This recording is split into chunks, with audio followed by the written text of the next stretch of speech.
Assalamualaikum teman-teman. Jadi kembali ke video saya.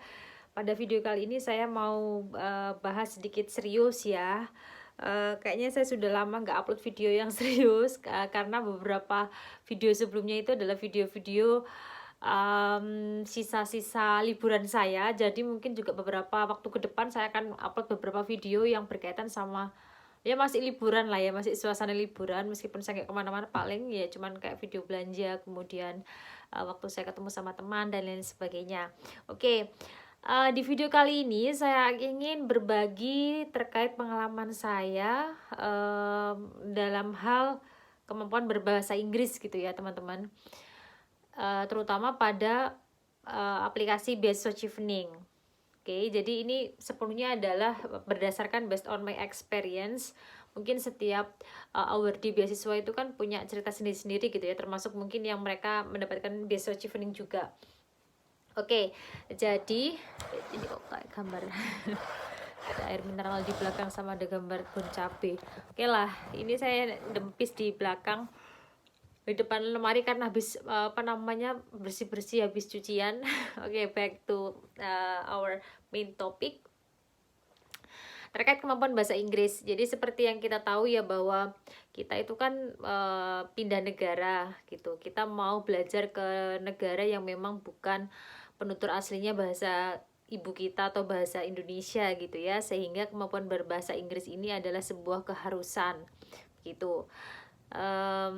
Tapi yang ingin saya tekankan adalah jangan jadikan bahasa Inggris itu sebagai sesuatu yang kayak menakutkan gitu ya. Maksudnya kayak sesuatu yang bisa nggak sih saya mencapai titik itu gitu. Tapi untuk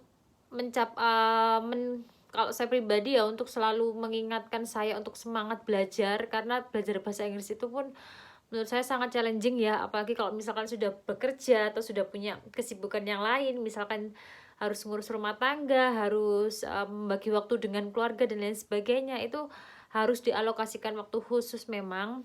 Cuman satu hal yang selalu saya ingat bahwa bahasa Inggris ini adalah cara saya untuk mendapatkan informasi gitu. Jadi dengan saya menguasai bahasa Inggris, artinya saya bisa menjadi perantara sebuah ilmu gitu ya. Mungkin ilmu yang sebelumnya belum ada di Indonesia, kemudian dengan saya paham bahasa Inggris, mungkin paham terkait bacaannya, atau mungkin ketika saya diskusi, saya mendengarkan informasi dari dosen saya, itu kan sudah ada perpindahan informasi kan gitu. Nah, harapannya nanti teman-teman ketika belajar di luar, teman-teman bisa mengambil sebanyak-banyaknya informasi, ilmu, pengalaman melalui tadi pertukaran informasi, melalui komunikasi, interaksi dengan orang-orang di sini, dengan literatur yang teman-teman baca gitu ya. Jadi anggap itu sebagai bagian dari ibadah perjalananmu untuk menuntut ilmu gitu, dan temukan sebuah proses belajar bahasa Inggris yang menurutmu itu efektif, yang menurutmu kamu nyaman gitu ya, supaya nggak jadi beban buat dirimu sendiri gitu. Oke, kalau dalam beasiswa Chevening sebenarnya sejak pandemi, kalau saya nggak salah ingat itu 2 tahun terakhir itu Chevening nggak pernah minta persyaratan bahasa Inggris di awal. Nggak pernah Chevening minta IELTS lagi atau TOEFL lagi gitu.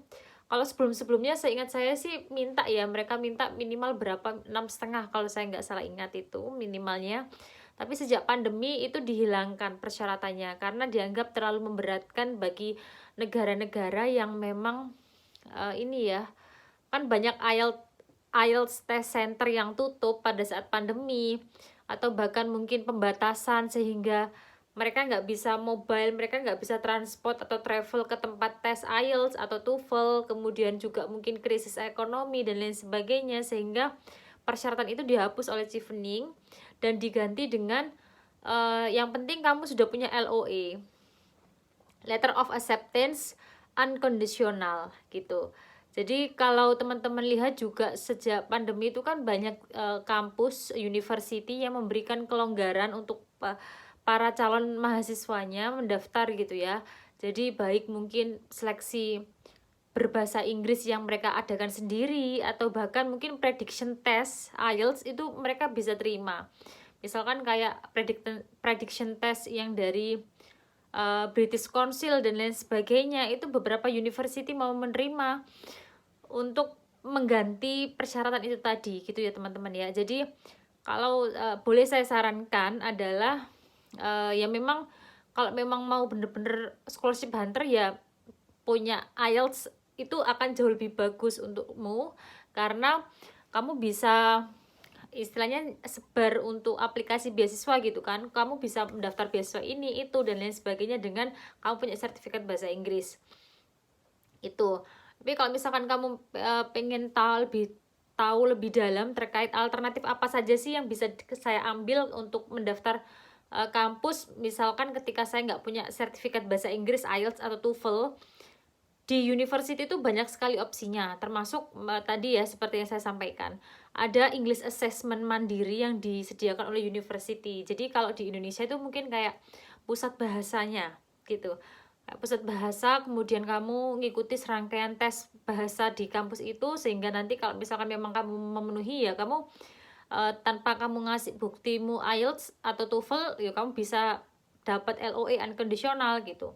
Kemudian yang kedua, misalkan pun nilaimu itu kurang, baik itu mungkin IELTS atau mungkin tes bahasa Inggris yang diadakan oleh university itu kurang, biasanya university tetap mau ngasih LOA unconditional, tapi dengan catatan misal kamu harus mengikuti program English Academic Preparation yang disediakan oleh kampus gitu. Misalkan IELTS-mu sekitar 6 atau 5,5 atau berapa. Nah, nanti kampus yang akan mengalokasikan kamu butuh ambil tes bahasa Inggris sekitar 6 bulan atau 3 bulan.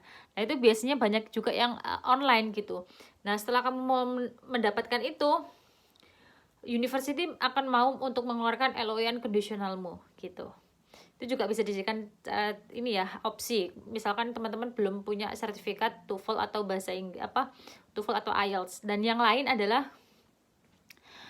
beberapa itu kampus, kalau misalkan teman-teman itu memang studi sebelumnya itu sudah penutur bahasanya itu bahasa Inggris, biasanya tidak perlu ngasih sih.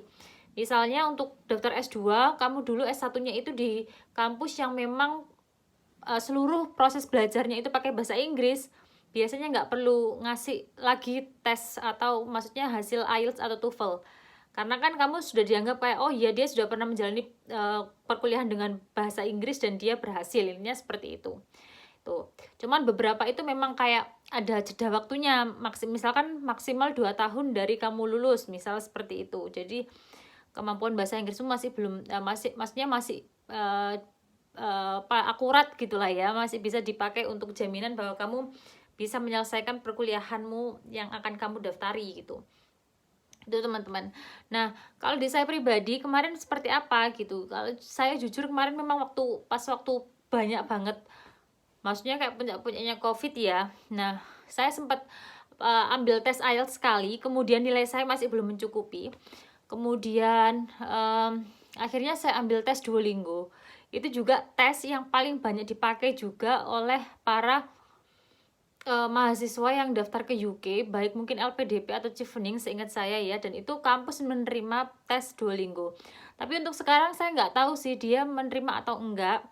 Cuman yang waktu versi saya mereka mau menerima itu, dan tes Duolingo itu lebih murah banget daripada tes IELTS atau tes TOEFL IBT. Kalau di tes IELTS seingat saya itu kan sekitar 3 juta atau sekarang 3.200.000 gitu kan. Kalau tes Duolingo ini adalah sekitar cuman 700.000 atau 800.000, dan itu semuanya full online teman-teman. Jadi itu bisa jadi opsi sih kemarin waktu jadi pandemi itu. Nah, saya pakai tes itu, kemudian saya kirim ke university dan itu diterima. Dan ada lagi satu kayak wawancara sih sebenarnya kemarin waktu saya daftar di Anglia Ruskin University itu.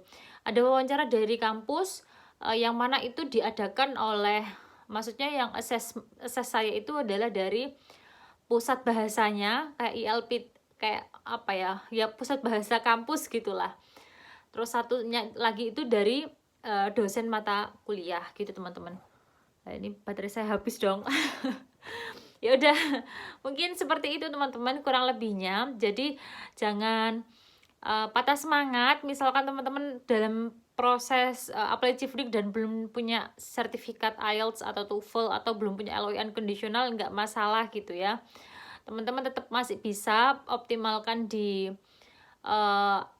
aplikasinya, di esai, di isiannya, sehingga nanti sambil jalan teman-teman tetap bisa menyiapkan persiapan bahasa Inggris gitu. Nah, kalau misalkan teman-teman memang ada yang ingin ditanyakan, silakan bisa komen atau apa gitu ya.